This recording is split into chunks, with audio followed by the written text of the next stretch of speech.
ассалому алайкум ва раҳматуллоҳи ва баракатуҳ. дӯстони азиз, бародарон ва хоҳарони гиромӣ, ин шабакаи голос мигрант мебошад ва ман Ҳабибуллоҳ Қурбонов бо шумо ҳастам.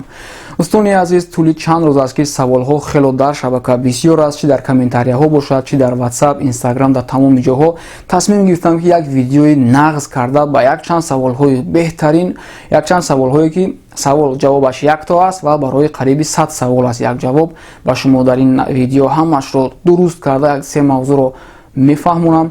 аз ҳамин хотир аз ҳамаи шумо хоҳиш мекунам ки наворо то ба охир тамошо кунед ва аз ин саволҳо бохабар бошед. бовар дорам ки ин саволҳо дар сари шумо низ ҳастанд.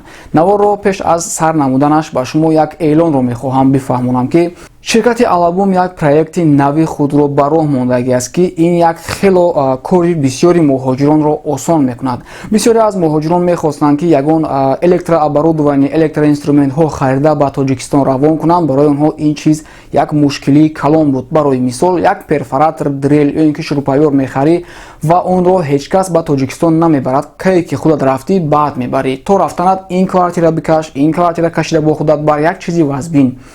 ҳаминро мо кофта баромадем. як дӯстамон, як соҳибкори тоҷик бо номи Кай Ҷамолиддин ки дар Русия ба фурӯши ҳамин электроинструментҳо оригинал сифати аълояш машғул буд. мо бо ӯ ҳамкорӣ кардем ва аз ин пас ҳамаи маҳсулотҳои ин бародар дар платформаи Алабум ба фурӯш бароварда мешавад, яъне ки ба тамоми муҳоҷирон. шумо метавонед ки дар Русия харидорӣ намуда пулашро бидиҳед ва аз Тоҷикистон хонагоҳатон инро қабул кунад, яъне бурда расониданаш вазифаи бачаҳои ширкати Алабум мебошад. касе намедонад ки Алабум чи аст. ин сомонае аст ки аз моҳ аст, тӯли 2 сол аст бо муҳоҷирон сару кор мекунад. фақат бо онҳо мо телефон мефурӯхтем, чи дар кулли Россия бошад, дар ҳама шаҳрҳояш ва ҳамчунин дар ҳама шаҳрҳои Тоҷикистон бурда расонида истоданд бачаҳои мо. бисёри қариб 90% муҳоҷиро аллакай дар давоми ҳамин 2 сол аз мо телефонҳо хариданд. хулоса дӯстои азиз, камтар дарозтар шуд, узр мепурсам, чунки хабари нав ва бисёр лозимӣ буд, чунки бачаҳо мепурсиданд. ҳар касе мехоҳад ки аз ин ширкат электрооборудованиеҳо бихарад, инструментҳо ба монанди дрелу, перфоратору, намедонам, сварочный аппарат, шурупавёр, газонокосилка, ҳар чизе ки набошад ба ҳамин сомонае ки дар поён ҳаст, дар описанияи видео ҳам ҳаст, alabum.com дароед, тамошо кунед, ҳама чизҳоро бубинед ва ҳамчунин агар ки ягон чиз нафаҳмидед ба рақамҳое ки дар ин тараф мебинед занг занед барои инструментҳо. ин рақамҳо бошад барои телефонҳо. телефонҳо ҳам хело телефонҳои босифат, арзон ҳастанд. ба кулли шаҳрҳои Россия ва ҳамчунин ба Тоҷикистон мо равон месозем. дар охири гап гуфтанӣ ҳастам ки кулли соҳибкорон, касе ки маҳсулоти худро дорад, метавонад ба мо муроҷиат кунед. бо шумо низ дар оянда ҳамкорӣ намуда маҳсулотҳои шуморо низ ба платформаи Алабум ба савдо мебарорем. ин як дастгирӣ аст аз ҷониби ширкати Алабум. бисёриҳо хаёл карданд ки аллакай Путин укази худро имзо кард, продлит кард то баҳор, то тобистон. Не, дӯстони азиз, ин Кирилл Адзинов, яъне ки ҷойнишини манамон начальник ФМС по вопросам миграции дар яке аз вохӯриҳо гуфт ки мо бо администратсияи Путин, яъне ки бо администратсияи президент ҳамин масъаларо дида баромада истодаем ва шояд ки дар рӯзаи наздик аминро мо то тобистон дароз кунем муҳлаташро. ҳоло ягон гап нест. намедонем ки пас аз 15 декабр чӣ гап мешавад ва мана ягон чанд рӯзи дигар мондагӣ аст. ягон гапу хабар нест. ҳар чизе ки шуд ман зуд сари вақт ба шумо мефаҳмонам. биёед якун мегузарем ба мавзӯи асосиямон. дӯстони азиз, якум савол ин аст ки бисёриҳо мепурсанд ки Ҳабибуллоҳ бародар, мо патент ё ин ки регистратсиямон ҳамин моҳ ба охир мерасад, рафта продлит кунем ё ин ки накунем. ба ин савол чунин ҷавоб медиҳам дӯстони азиз. агар шумо официально кор мекунед дар ягон ҷо ё ин ки агар официально ҳам набошад, шумо дар ягон ҷо кор карда истодаед ва медонед ки ҳар рӯз ба он ҷо пулис медарояд, мебарояд, мегузарад ба он ҷо, шуморо мебинад ки кор карда истед.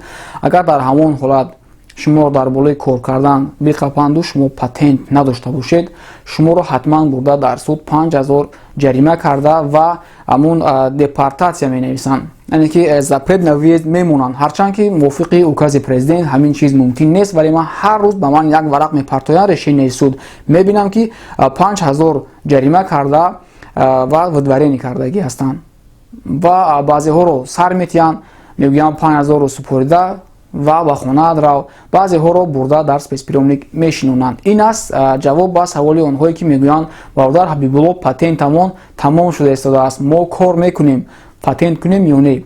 ва онҳое ки кор надоранд, кор намекунанд, метарсанд ки агар мо патент накунем ҳуҷҷатҳоямон безеб мешавад, аз шумо ягон чиз намешавад. Бисёр дӯстои мо ҳаст ки кор намекунанд, онҳо патент аллакай аз ҳамон давраи карантин аст ки патент кардагӣ нестанд ва ҳатто регистратсия низ надоранд. Дар масъалаи регистратсия ҳам ҳамчунин аст. Агар шумо регистратсия надоштагӣ бошед, шуморо дар як ҷои хубе биқапанд ки дар он ҷо шумо зиндагӣ мекунед, вале регистратсияи кӯҳнагии шумо бояд аз дастон бошад. Шуморо бинанд ки дар дигар ҷоед, шуморо ҳатман ҷарима мекунанд.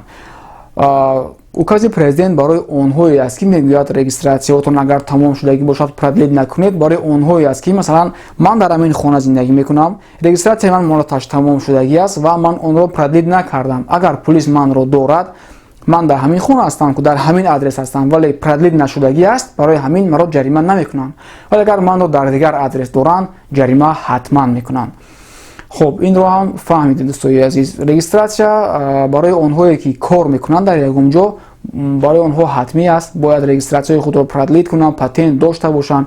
Ва онҳое ки дар ягон ҷо официально кор намекунанд ё ин ки умуман кор намекунанд, на регистратсия на патент барои онҳо ҳатмӣ нест. боз мегӯям ки регистратсияи шумо просроченӣ ҳам ки бошад, ҳаққалан бояд дар ҷои зисти худ бошед, мувофиқи регистратсия. Дар дигар ҷойҳо шуморо албатта ки мушкилӣ метавонанд ки бикунанд.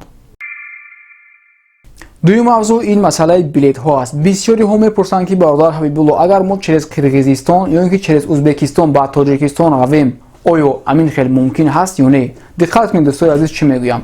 Бо Қирғизистон бисёриҳоро аллакай ғам доданд дар Қирғизистон. бо Узбекистон бошад, бачаҳо нағзакак 100% рафта расида истодаанд.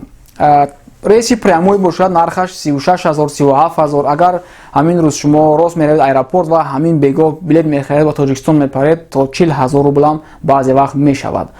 вале бисёри бачаҳо ҳастанд ки ба воситаи Узбекистон парвоз мекунанд, билеташон 25-26,000 27,000, агар зуд хоҳед ки бигиред то 30,000 ҳам ҳаст.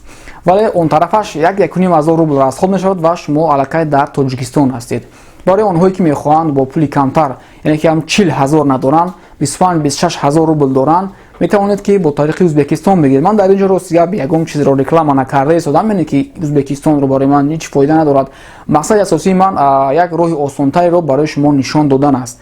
бо Қирғизистон дӯстои азиз наравед хубтар, чунки бачаҳоро ғам доданд, чӣ дар худи аэропорт бошад, чӣ дар дохили шаҳр бошад, ки ба такси аз аэропорт то ба Тоҷикистон меоед, ки дар ҳамон роҳ аллакай бачаҳоро чанд бор ғам доданд. ва як навори баъдтар баромад ки худи ҳамаи шумо дидем ки 3 бародари тоҷикро ки бо мошинашон рафта истода буданд, онҳоро ба корча ба қатл расонданд ва пулҳояшонро гирифта гурехтанд. қирғизҳо камтар опасни ҳастанд, барои ҳам хотир ба Қирғизистон наравед, хубтар мешавад, ё ин ки рейси прямой, ё ин ки ба воситаи Узбекистон. масъалаи охирон ва масъалаи ин ҳам хело муҳим аст. бовар кунед дӯстони азиз, ҳар рӯз қариб як кас ба ман занг зада ё ин ки дар WhatsApp навишта мегӯяд, бародар Ҳабибулло, маро дар метро бе перчатки қапиданд. ин хабар бештар ба нафарҳое ки дар метро намегарданд онқадар дахл надорад, барои хатир дар охир гуфта истодам ин хабарро. без перчатки қапида онҳоро 5,000 рубл ҷарима кардагӣ ҳастанд. мегӯянд ки бародар, оё ҳаминро супурданаш шарт ҳаст ё шарт нест? ман ба шумо чунин гуфтани ҳастам ки ҳеҷ ягон ҷаримае нест ки супурдани вай шарт набошад. ҷарима ин ҳам як қарору як қонунҳои давлатие ҳаст ки бояд шумо супуред. ба шумо 90 рӯз муҳлат метиҳанд. агар насупуред, ҷаримаи шумо удвоид мешавад, яъне ки ҳамон 5,000 10,000 рубл мешавад. ва дар вақти ҳуҷҷат кардан дар ягон ҷое онҳо висвечот мекунанд, яъне ки дар он ҷо мебарояд ки шумо қарзи носупурида доред ва ин ба шумо ягон мушкилеро эҷод мекунад ки аз 5-10,000 зиёд ҳатто расходҳо мекунед ки аз ин бало халос хӯред. яъне ҷарима ҳеҷ вақт худаш ҳамто нобуд намешавад. беҳтар мешавад ки ҳамон печаткиҳоро ақаллан пӯшида гардем дар метроҳо ва агар ки напӯшидем ба мо ҷаримаи 5,000 рубла кардан, ман чӣ гӯям, даъват намекунам ки ҳамаи шумо зуд рафта супуред. насупурданаш ҳамин хели натиҷаҳо ба бор меорад. яъне 5000 шумо 10000 мешавад ва ин 10000 худ ба худ нобуд намешавад ва як рӯзе шояд мушкилие ба сари шумо биёрад. Ман намехоҳам ин касро битарсонам. Ин ҷавоб ба ҳамон саволҳо буд дӯстои азиз. ҳамин се мавзӯи муҳим буд ки бисёр мепурсанд. ҳар як касро ҷавоб метиҳӣ ва бисёриҳое ҳастанд ки мехоҳанд бипурсанд, номерҳои манро надоранд, рақамҳоро, ва тариқи ҳамин видео шояд ба саволҳои худ ҷавоб мегиранд. воқеи худованд ҳамаи шуморо нигаҳбон бошад. ҳамеша тансиҳату солиму бардам бошед. хайр дӯстони азиз.